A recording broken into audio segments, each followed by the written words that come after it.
There you go, right. Who am I looking at? Look at Mike. Okay. Okay. Lieutenant Colonel Dom Coombes, Commanding Officer of the Royal Scottish Dragoon Guards. Tell me a bit about the concert that's taking place here in Dundee tonight. Okay, so our band, the Pipes and Drums, have been in Australia on a tour for the past couple of months. Really, they've played about 47 venues to about 50,000 people, and they just got back a few weeks ago, and we suddenly realised that hey, everyone in Australia has seen it, but none of us have. So pretty last minute, we threw this together. Caird Hall have been brilliant at allowing us the opportunity to use this venue, and it's just a really good opportunity for our soldiers, our families and our friends to come and see what our band have been doing, and for them to showcase their incredible talent.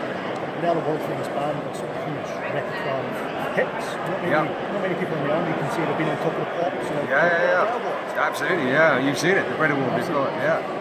What does that mean for them to be back in Scotland and be happy to actually play in a venue that's so close to where they're based?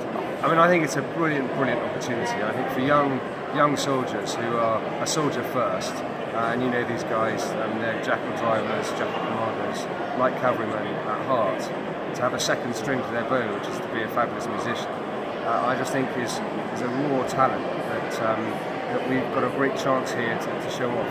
And they really enjoy it. It's hard work because they have to do it effectively in their downtime from soldiering.